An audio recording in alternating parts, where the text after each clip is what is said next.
Bismillahirrahmanirrahim. Assalamualaikum warahmatullahi wabarakatuh. Alhamdulillah. Alhamdulillahilladzi arsala rasulahu bil huda dinil haq liyuthhirahu 'alad dini kullih walau karihal musyrikun wa asyhadu an la ilaha illallah wahdahu la syarikalah wa asyhadu anna Muhammadan 'abduhu wa rasuluh.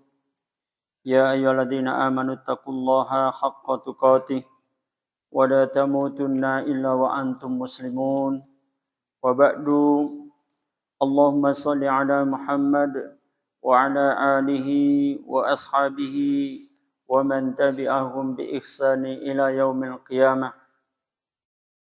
Wa qala Allah ta'ala fil Qur'anil Karim, A'udzu billahi minasy syaithanir rajim. Bismillahirrahmanirrahim. Ya ayyuhalladzina amanu taqullaha haqqa tuqatih wa la tamutunna illa wa antum muslimun. Wa qala Nabiyullah Muhammad sallallahu alaihi wasallam fil hadits, sayakunu umara'un fasaqatun jawratun faman saddaqahum bikadzbihim wa a'anahum ala zulmihim falaysa minni walastu minhu walan yarida alayya al-hawda. Atau kama qala Rasulullah sallallahu alaihi wasallam. Saudara-saudaraku seiman, jamaah salat maghrib musalla al-jihad yang insyaallah dimuliakan Allah Subhanahu wa taala. Alhamdulillah, biidznillah malam hari ini kita kembali dipertemukan oleh Allah Subhanahu wa taala dalam satu aktivitas yang mudah-mudahan apa yang kita lakukan adalah bagian dari ibadah kita kepada Allah Subhanahu wa taala. Salawat dan salam senantiasa terus kita sampaikan pada junjungan kita, tauladan kehidupan kita, dialah Rasulullah Muhammad sallallahu alaihi wasallam. Jemaah sekalian, kita pada malam hari ini akan mengangkat tema janji dan ancaman Allah bagi para pemimpin. Saudara-saudaraku seiman yang insyaallah dimuliakan Allah Subhanahu wa taala, berkaitan dengan pemimpin, maka supaya kita tidak hanya terfokus pada persangkaan kita, karena kita seringkali kalau sudah menyebut pemimpin begitu, kita membayangkan, wah itu mesti ngomongin presiden gitu ya. Maka supaya kita tidak hanya tertuju pada satu strata kepemimpinan, yaitu pemimpin negara, maka terlebih dahulu saya akan hantarkan dengan sebuah hadis supaya berkaitan dengan janji dan ancaman Allah Subhanahu wa taala itu tidak hanya kita tudingkan kepada pemimpin negara gitu ya. Satu hadis yang mulia yang diriwayatkan oleh Imam Bukhari juga Imam Muslim, Rasulullah sallallahu alaihi wasallam menyatakan kullukum ra'in. Dari pembuka hadis ini, maka kita sudah mengetahui bahwa ternyata yang dimaksud dengan ra'in, pemimpin itu tidak hanya pemimpin negara. Tetapi Rasulullah menyebut kullukum, setiap kalian. Ya. Berarti sesungguhnya pribadi-pribadi kita adalah pemimpin. Sehingga kalau pribadi-pribadi kita pemimpin, maka perbincangan tentang ancaman dan janjinya Allah kepada pemimpin, maka itu juga tertuju pada diri kita pribadi. Ya. Jadi Rasulullah menyatakan kullukum ra'in wa kullun mas'ulun an ra'iyatihi. Dan oleh sebab kita itu adalah pemimpin, maka Rasul juga mengingatkan wa kullukum mas'ulun an ra'iyatihi. Dan setiap kalian harus mempertanggungjawabkan kepemimpinan itu. Akan dimintai pertanggungjawaban atas kepemimpinan kita. Dimulai dari kita memimpin diri kita pribadi, kemudian juga ketika kita sudah berstatus sebagai pemimpin keluarga. Karena ketika bapak-bapak masih bujang, kemudian di hadapan calon mertua menyatakan qabiltu nikahaha antazwijaha. Kalau bahasa Indonesianya, aku terima nikahnya si fulanah binti fulan, gitu ya. Maka beban kepemimpinan itu bertambah. Di samping memimpin diri kita pribadi, maka kita sudah mulai memimpin anaknya orang. Siapa dia? Istri kita. Ya. Maka berlanjutlah Rasulullah Shallallahu Alaihi Wasallam juga mengingatkan berkaitan dengan status kepemimpinan di dalam keluarga. Ibu-ibu juga demikian. Ketika pada saat mendengar seorang pemuda di hadapan ayahanda waktu itu, sang pemuda menyatakan qabiltu nikahaha, maka setelah selesai itu yang tadinya seorang gadis, putrinya Pak Fulan, kemudian berstatus menjadi istrinya yang sekarang jadi suaminya, gitu ya. Maka anak gadis yang tadinya memimpin dirinya juga kemudian bertambah beban kepemimpinannya. Kalau laki-laki oleh Rasulullah disebut ar-rajulu ra'in fi ahlihi. Setiap laki-laki itu pemimpin dalam keluarganya. Kita ini rijal ini, laki-laki ini semuanya adalah pemimpin dalam keluarga. Kecuali yang belum nikah. Ada yang belum nikah nih yang hadir? Kayaknya udah nikah semua. Ya, belum 2 kali maksudnya. Hah? Oh, ada satu masalah. Nanti siap-siap ya. Nah, ini sekalian aneh ngasih bekal untuk kamu nih ya. Nah, saudaraku seiman, maka kembali Rasulullah mengingatkan wa kullukum mas'ulun ar-ra'yati. Maka setiap pemimpin itu akan diminta pertanggungjawaban atas kepemimpinannya. Memimpin dirinya sendiri, ditambah memimpin istri. Ya. Nanti tambah lagi kalau Allah sudah berikan beban seorang putra. Ya, anak-anak gitulah. Maka juga akan dimintai pertanggungjawaban bagaimana memimpin anak. Wanita juga demikian. Kemudian Rasulullah menyebut wal mar'atu ra'iyatun fi baiti zaujiha. Dan setiap wanita, maksudnya di sini adalah istri, itu adalah pemimpin. Pemimpin dalam urusan rumah suaminya. Ya. Maka ibu-ibu yang di belakang, sadarilah yang bertanggung jawab atas rapinya, bersihnya, tertatanya rumah suami.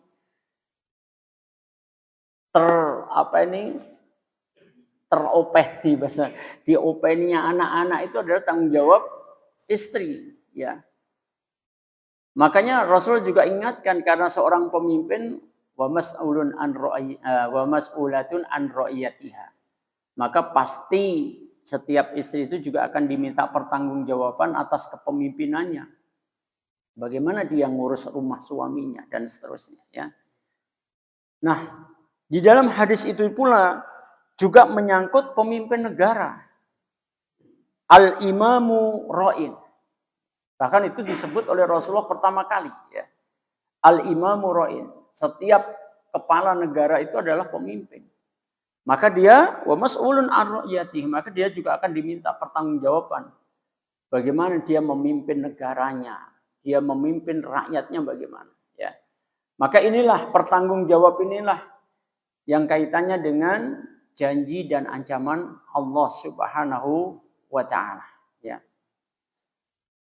Nanti kita juga akan masuk pada bagaimana kita sebagai rakyat dalam skop kecil kerumah tanggaan ataupun rakyat di sebuah negara. Ya.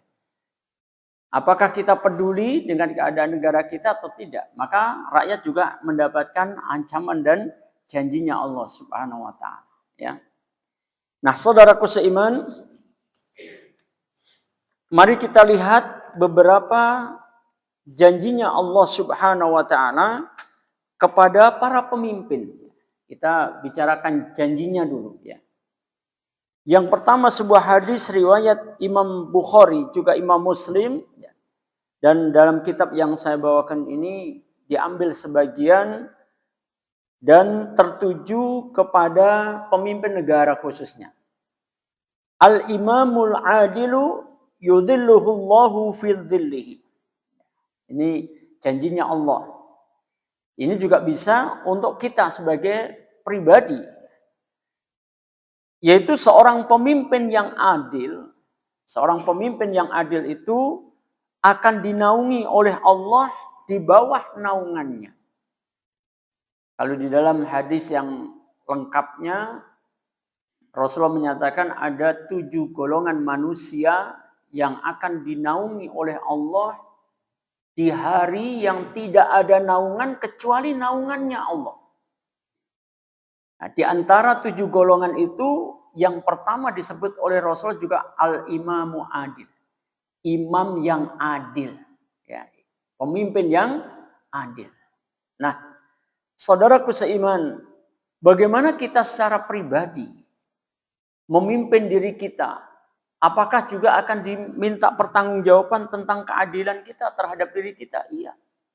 Saudaraku seiman, kalau kita memimpin diri kita secara adil, maka mestinya kita mengarahkan diri kita itu untuk menjadi hamba Allah yang taat kepada Allah Subhanahu wa taala. Karena kita mengetahui betul, apalagi sudah terbiasa ngaji, maka menyadari bahwa Allah tidaklah menciptakan diri kita kecuali untuk beribadah kepadanya. Ya. Maka kalau sampai kemudian muncul seorang hamba atas memimpin dirinya sendiri saja sudah bahasanya nggak menjadikan dirinya sebagai hamba yang taat kepada Allah sesuai dengan Allah menciptakan dirinya, maka tentu dia akan kedodoran dalam masalah memimpin keluarganya. Ya. Nah, saudaraku seiman, maka kemudian dalam hadis yang lain Allah juga memberikan janjinya dalam bentuk yang lain. Al-muqsituna ala manabira min nurin. Rasulullah menyatakan orang-orang yang adil secara umum, ya, orang-orang yang adil itu akan ditempatkan di satu tempat yang tinggi yang dipenuhi nur, dipenuhi dengan cahaya. Ya.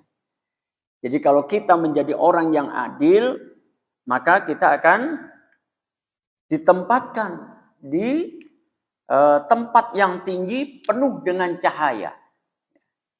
Siapa mereka ini sebenarnya yang disebut oleh Rasulullah al-muqsitun, orang-orang yang adil itu? Kemudian Rasulullah menyatakan alladzina ya'diluna fi hukmihim wa ahlihim wa ma walu. Yaitu orang-orang yang dia ya'dilun, mereka itu adil fi hukmihi, di dalam pemerintahannya. Ini menyangkut pemimpin negara, ya. Kalau dia adil di dalam memimpin pemerintahannya, maka dia akan menempati tempat yang tinggi, akan ditempatkan di tempat yang tinggi yang penuh cahaya. Juga termasuk mereka yang ya'diluna fi ahlihim. Dia adil terhadap keluarganya, ya, keluarganya. Dan juga wama walu, adil pula terhadap rakyatnya. Nah, saudaraku seiman, maka Allah Subhanahu wa taala dalam satu ayat surat An-Nisa ayat yang ke-135, Allah menyatakan, ya ayyuhalladzina amanu kunu qawwamina bil qisti syuhada'a lillah walau ala anfusikum awil walidaini wa aqrabin iyakun ghaniyan aw faqiran fallahu aula bihima fala tattabi'ul hawa an ta'dilu wa in talwu aw tu'ridu fa innallaha kana bima ta'maluna khabira. Ayat ini ditujukan secara khusus kepada hamba-hambanya yang beriman, kepada kita. Ya ayyuhalladzina amanu, wahai orang-orang yang beriman, kunu qawwamina bil qisti syuhada'a lillah. Jadilah kalian, jadilah kamu semuanya orang-orang beriman menjadi penegak keadilan. Jadi kita semua mengaku sebagai orang yang beriman mendapatkan amanah dari Allah agar kita semuanya menjadi penegak keadilan. Makanya tadi termasuk adil terhadap dirinya sendiri. Bahkan syuhada alillah juga menjadi saksi karena Allah. Bahkan di dalam ayat ini keadilan itu, persaksian karena Allah itu, walaupun kesaksian itu menjadikan dirimu menjadi sengsara. Karena keadilan itu berkaitan dengan kejujuran. Orang yang adil itu pasti jujur. Suatu ketika Rasulullah Sallallahu Alaihi Wasallam kedatangan seorang yang minta nasihat kepada Rasulullah Sallallahu Alaihi Wasallam. Rasulullah itu diberikan kemampuan untuk melihat karakter orang. Walaupun Rasulullah tidak pernah kuliah psikologi. Tapi Rasulullah mampu melihat karakternya orang. Karena itu tentu nubuah, kenabian. Maka ketika orang itu datang minta nasihat kepada Rasulullah, yang dinasihatkan pendek banget. Jangan kamu berbohong. Meskipun terhadap dirimu sendiri. Masya Allah. Jangan kamu berbohong meskipun terhadap dirimu sendiri. Kejujuran kalau tidak bohong berarti dia jujur. Jujurnya seorang terhadap dirinya sendiri akan membawakan dirinya ke dalam kebaikan. Karena ada sebuah hadis yang cukup panjang. Yang maknanya adalah kejujuran itu akan membawa diri seseorang yang memilikinya itu ke dalam kebaikan. Dan kebaikan itu akan membawa dirinya ke dalam surga. Sedangkan kebohongan itu akan membawa seseorang yang dirinya ada kebohongan, membawa dirinya kepada keburukan. Dan keburukan itu akan membawa dirinya ke dalam neraka. Nah, saudaraku seiman, ketika kita tidak berbohong, ketika kita adil terhadap diri kita sendiri, maka kita akan menempatkan posisi diri kita sebagai hamba Allah yang benar. Tidak berani untuk melanggar aturan Allah, karena dia tahu betul bahwa Allah sedang melihat dirinya. Walaupun semua orang tidak melihatnya. Tidak kemudian berusaha untuk mengelabui orang lain. Walaupun orang lain tidak tahu, tetap dia jujur. Kalau memang dia salah, ya salah. Kalau memang dia belum sholat, ya belum sholat gitu ya. Karena itu jujur terhadap dirinya sendiri. Kalau dia sudah tidak jujur, Masya Allah. Akhirnya belum bayar zakat, udah ngomong udah bayar zakat gitu ya. Ya itulah ya. Orang-orang yang tidak jujur. Nah, saudara seiman yang insyaallah dimuliakan Allah Subhanahu wa taala, bahkan memberikan kesaksian karena Allah. Kalau sudah memberikan kesaksian karena Allah, maka dia tidak akan berani bermain-main atas kesaksian yang dia berikan. Bahkan di ayat ini pula begitu sangat jelas keadilan ataupun persaksian itu di samping atas dirinya sendiri juga terhadap orang tuanya dan juga terhadap kerabatnya. Masya Allah. Bahkan tidak hanya itu, jelas sekali, komplit banget ayat ini. Iyakun ghaniyan au faqiran. Kalaulah kemudian yang dihadapi persoalan itu ternyata orangnya adalah yang harus dia berikan persaksian adalah orangnya orang kaya. Kemudian kalau kita lihat dalam tafsirnya, biasanya ghaniyan ini kemudian dikaitkan dengan kedudukan orang itu yang punya pengaruh atas diri kita. Ya. Apakah itu bos kita, entahlah pokoknya orang yang berpengaruh atas diri kita. Ya. Maka tetap kita harus adil, kita harus jujur. Kalau memang bos kita salah, ya kita katakan salah. Ya. Kalau memang bos kita benar, ya kita katakan benar. Bahkan di sini juga au fakiran. Termasuk juga kalau yang kita hadapi masalah itu berkaitan dengan orang yang fakir, orang yang di bawah kita. Ya. Biasanya kemudian dalam tafsir disebut misalnya anak buahnya gitu. Maka kemudian atau mungkin tetangganya gitu ya. Maka tetap harus kita jujur terhadap orang tersebut, memberikan kesaksian secara jujur. Bahkan kemudian Allah juga mengingatkan, janganlah kamu mengikuti hawa nafsumu karena ingin menyimpang dari kebenaran. Nanti kalau Bapak baca surat An-Nisa ini banyak kisah ya yang menuntun kita untuk kita berbuat adil. Misalkan di dalam surat An-Nisa ayat 105 sampai 109 itu juga bicara bagaimana Rasulullah Shallallahu Alaihi Wasallam itu diarahkan oleh Allah supaya tidak sampai kemudian membela orang yang berkhianat. Dan kisah di ayat itu luar biasa itu ya. Di mana sampai Rasulullah menyatakan ya, ketika hendak mengadili karena Rasulullah mendengar ada keributan di depan rumah beliau. Kemudian beliau keluar, ternyata ada orang yang bersengketa gitu ya.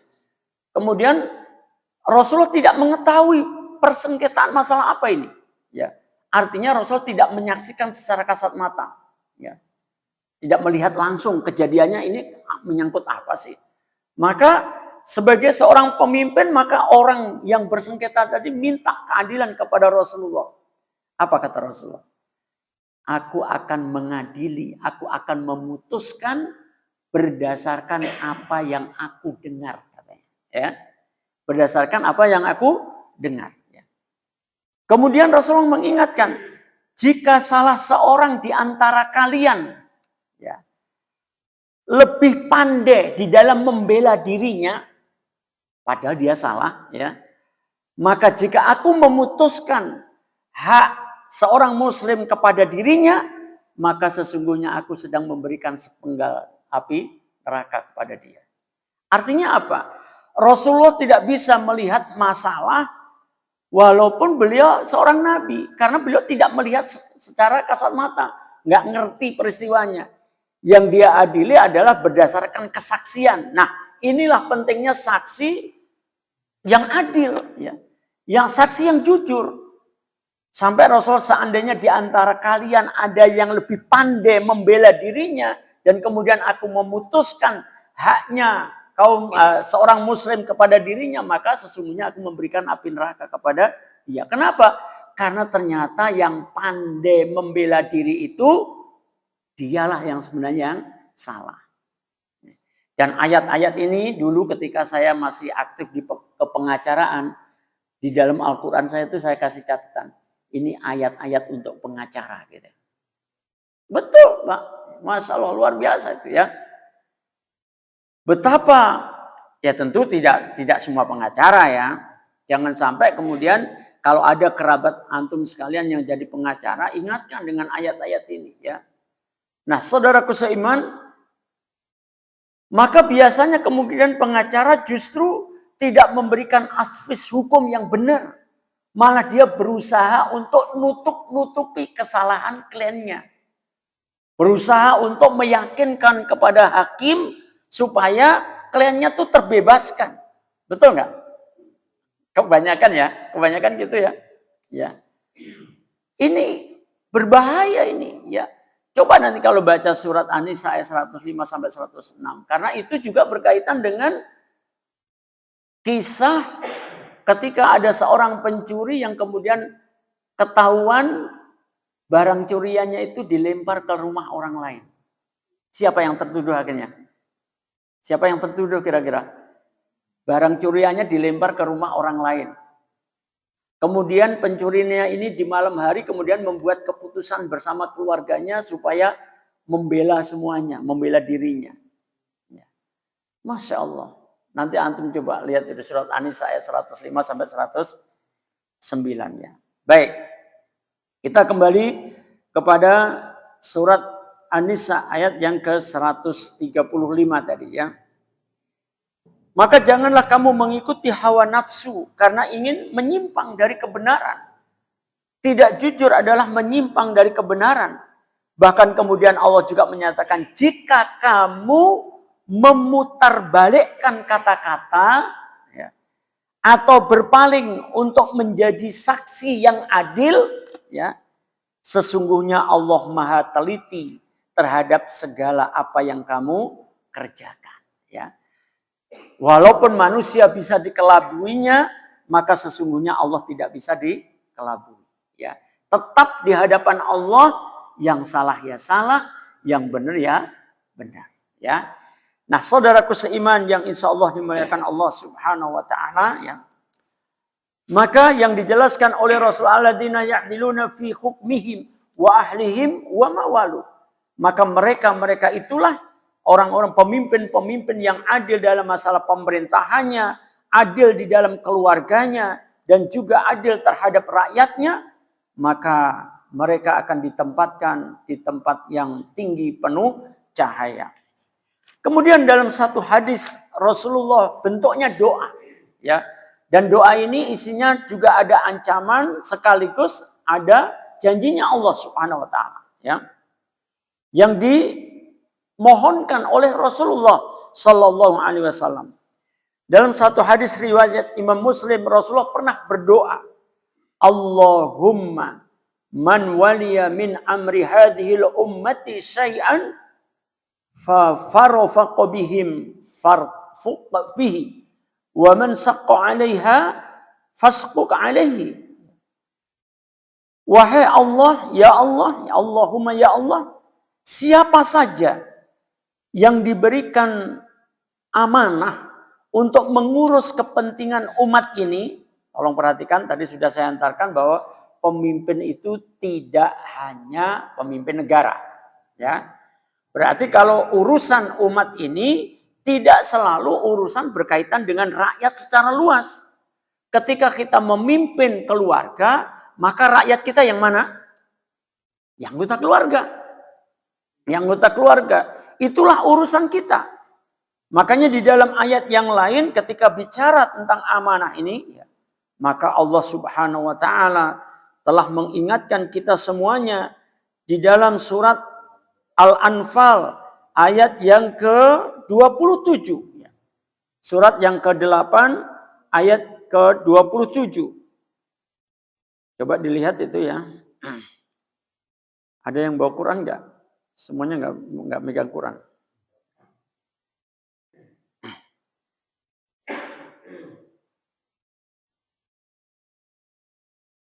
Surat Al-Anfal ayat 27.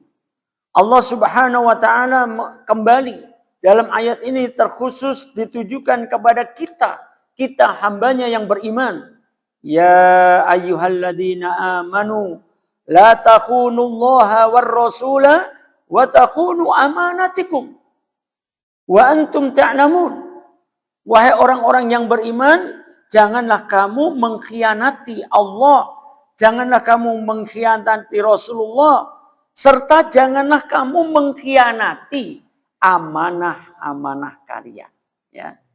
Maka oleh sebab itu dalam satu hadis ketika Rasulullah Sallallahu Alaihi Wasallam sedang khutbah, ketika pada haji wada beliau, ketika beliau di padang Arafah, ketika beliau sedang wukuf, ya, dan takdir Allah wukufnya Rasulullah itu hari Jumat, ya, bertepatan dengan hari Jumat.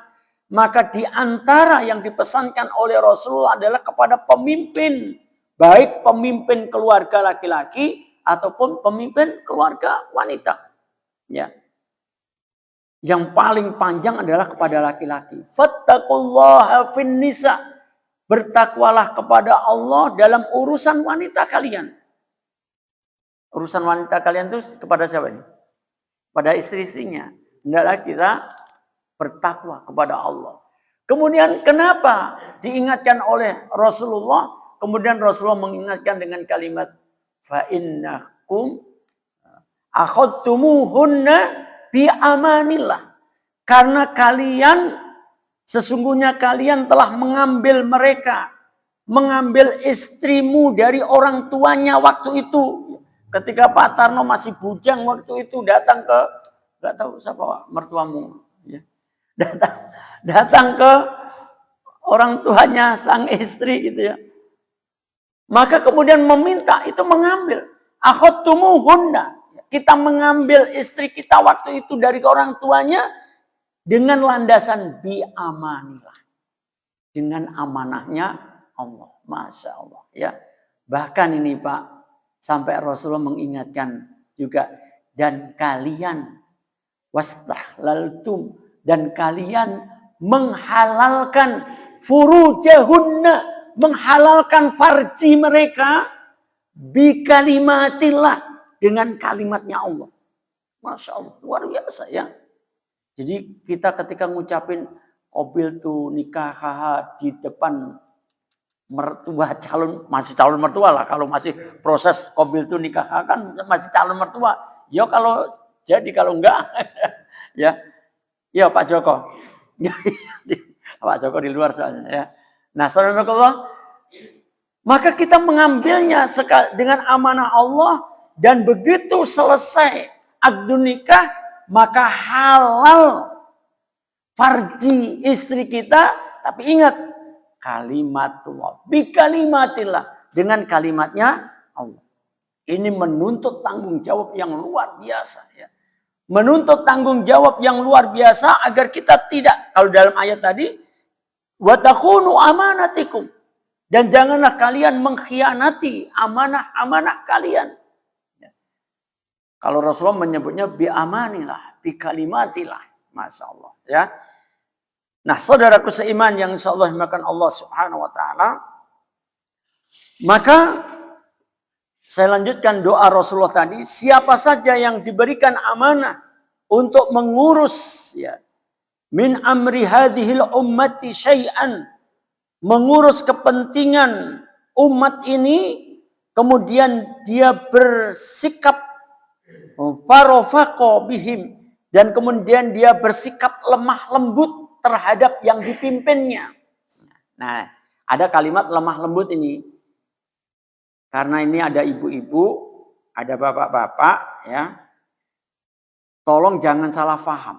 Ini ada kalimat lemah lembut, jangan sampai kemudian ibu-ibu yang di belakang nanti nuntut suaminya, kamu itu mbok yo bahasanya yang halus, misalkan gitu ya. Nanti kita akan jelaskan ini lemah lembut ini dalam masalah apa gitu. Lemah lembut itu maknanya apa sebenarnya? Lemah lembut itu apakah suaminya harus lemah gemulai gitu? Lah ya nggak pantas lah kalau Pak Joko lemah gemulai, ya lucu jadinya. Ya. Bukan itu ternyata maksudnya ya. Tapi kita tinggalkan dulu nanti penjelasannya apa itu lemah lembut.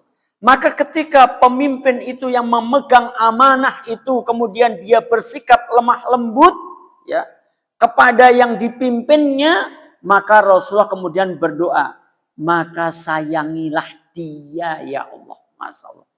Jadi kalau kita menjadi pemimpin yang lemah lembut, maka Rasulullah meminta kepada Allah agar Allah menyayangi kita. Masya Allah.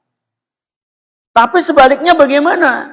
Jika kemudian mereka yang memegang amanah itu kemudian suka mempersulit urusan yang dipimpinnya, maka kemudian Rasulullah berdoa, maka persulitlah dia ya Allah.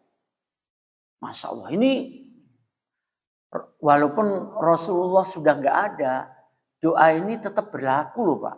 Ya, Ibu, doa ini juga tetap berlaku. Ya.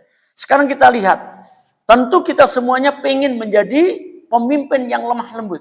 Betul? Bapak-bapak pengen jadi pemimpin yang lemah lembut? Pemimpin yang lemah lembut itu seperti apa? Syekh Utsaimin rahimahullah ta'ala menjelaskan ya bahwa yang dimaksud dengan sikap lemah lembut itu adalah bukanlah sifat atau bukanlah sikap yang senantiasa memenuhi apa saja yang diminta oleh yang dipimpinnya. Bukan begitu. Atau juga bukanlah pemimpin yang kemudian bahasanya kalem, bahasa kita gitulah ya. Bukan itu ternyata ya. Kalau begitu pemimpin yang lemah lembut itu yang seperti apa? Pemimpin yang lemah lembut itu adalah pemimpin yang mengarahkan yang dipimpinnya untuk taat kepada perintah dan menjauhi larangannya Allah. Jadi ternyata pemimpin yang lembut itu adalah bukan berkaitan dengan nada suara, tidak, ya. Pemimpin yang lembut itu bukan masalah matanya melotot atau bukan, enggak begitu, ya. Tetapi ternyata pemimpin yang lemah lembut itu adalah pemimpin yang bisa mengarahkan yang dipimpinnya untuk taat kepada Allah. Saya singkat begitu, taat kepada Allah. Makanya tadi kalau kita adil terhadap diri kita, maka kita mengarahkan agar diri kita senantiasa menjadi hamba yang taat kepada Allah Subhanahu wa ta'ala, ya. Maka kalau kita lemah lembut terhadap diri kita, maka kita mengarahkan diri kita untuk menjadi hamba yang taat kepada Allah. Kalau kita lemah lembut terhadap istri dan anak kita, maka kita mengarahkan istri dan anak kita untuk taat kepada Allah Subhanahu wa ta'ala. Ya. Kalau sudah kaitannya dengan ketaatan kepada Allah Subhanahu wa ta'ala, maka ini hakul yakin urusannya dengan agama.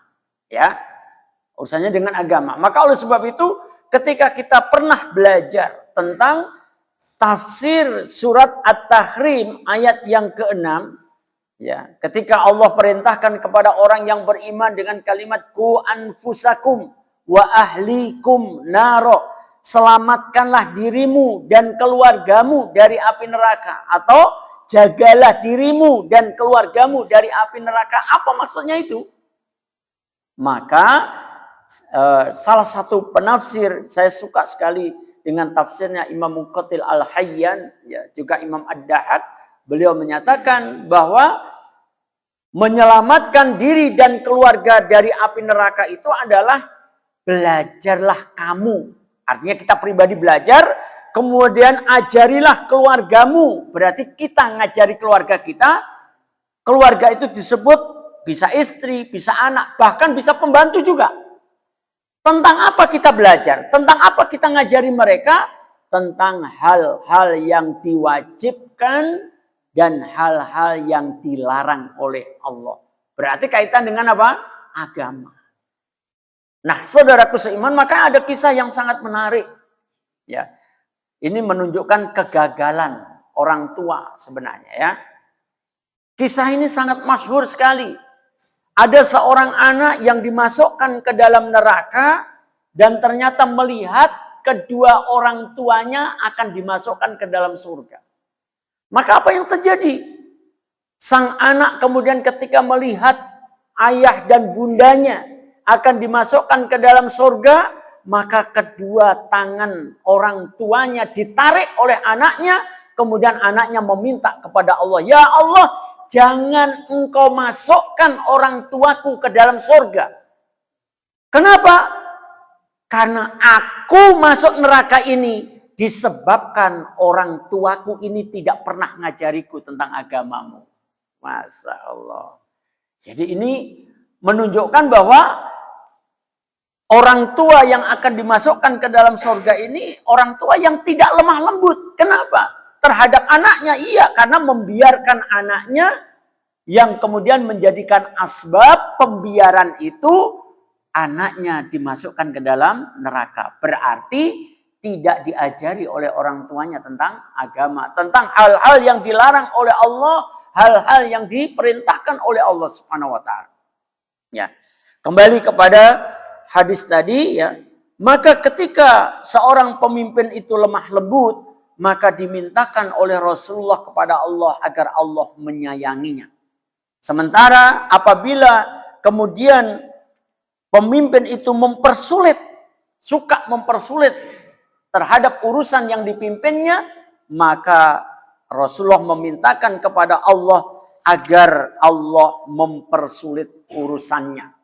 Nah, saudaraku seiman, kalau urusan dunia dipersulit oleh Allah saja kita sudah kelang kabut, apalagi kalau kemudian akibat kita tidak menempatkan diri sebagai pemimpin yang lemah lembut, justru kita berbalik dari lemah lembut, mempersulit keluarga kita untuk memperoleh ilmu tentang agama, maka hal itu akan menyulitkan kita di akhirat. Justru ketika kita mendapatkan kesulitan di akhirat, itu yang lebih sengsara. Kenapa? Bisa balik ke dunia Pak Yudi untuk memperbaiki. Kan nggak bisa. Kalau sudah di akhirat, ketika kita mendapatkan kesulitan di akhirat, sudah tak akan lagi kita bisa kembali ke dunia untuk memperbaikinya. Kecuali kita akan mengalami kesengsaraan. Na'udzubillahi min dzalik.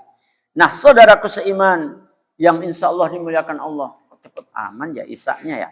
Udah isak ya. Allahu Akbar. Ya.